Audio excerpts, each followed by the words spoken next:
جب لوگ مردے کو قبر میں دفنا کر جاتے ہیں تو دو خوفناک شکل والے فرشتے زمین کو چیرتے ہوئے قبر میں داخل ہوتے ہیں۔ حدیث میں آتا ہے کہ یہ فرشتے منکر نکیر ہیں۔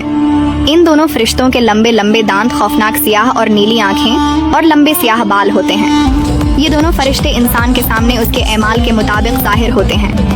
اگر مرنے والا شخص نیک تھا تو یہ دونوں فرشتے خوبصورت اور نورانی شکل میں ظاہر ہوتے ہیں، اور اگر مرنے والا شخص گناہ گار ہے تو یہ دونوں فرشتے انتہائی خوفناک شکل میں ظاہر ہوتے ہیں، جن کا کوئی تصور بھی نہیں کر سکتا۔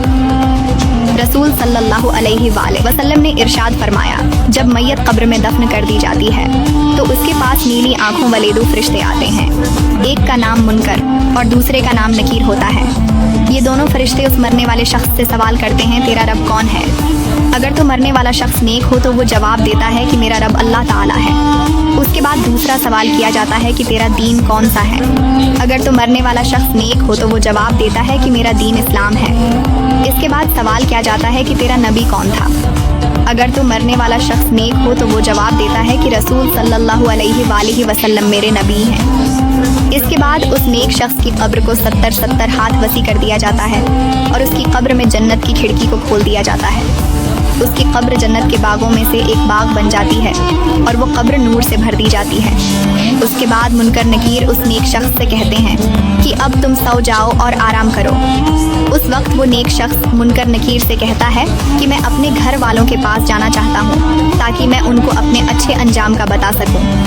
تو اس وقت منکر نکیر میں سے ایک فرشتہ اس شخص سے کہتا ہے کہ نہیں، اب تم دنیا میں واپس نہیں جا سکتے۔ اب تم ایسے شخص کی طرح سو جاؤ کہ جسے کوئی نہیں جگا سکتا سوائے اللہ کے۔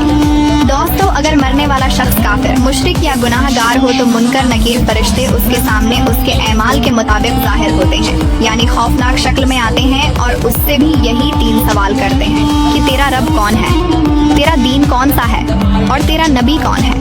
اگر تو مرنے والا شخص کافر، مشرک یا گناہ گار ہوتا ہے تو وہ ان سوالوں کے جواب میں کہتا ہے کہ مجھے اس کے بارے میں کچھ علم نہیں۔ اس کے بعد زمین کو حکم دیا جاتا ہے کہ وہ آپس میں مل جائے، یہاں تک کہ اس مرنے والے شخص کی پسلیاں ایک دوسرے کے اندر پیوست ہو کر ٹوٹ جاتی ہیں، اور اس شخص کی قبر میں جہنم کی کھڑکی کو کھول دیا جاتا ہے اور اس کی قبر کو جہنم کے گڑھوں میں سے ایک گڑھا بنا دیا جاتا ہے، یہاں تک کہ یہ شخص قیامت تک اسی عذاب میں مبتلا رہے گا۔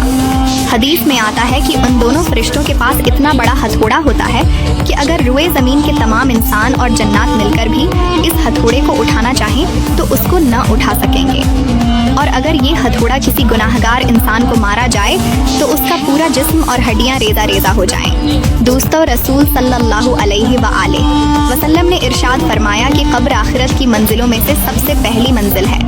اگر کسی شخص نے اس سے نجات حاصل کی تو آگے کا معاملہ آسان ہے، اور اگر کوئی شخص قبر سے نجات حاصل نہ کر سکا تو آگے کا معاملہ اس سے کہیں زیادہ دشوار ہے۔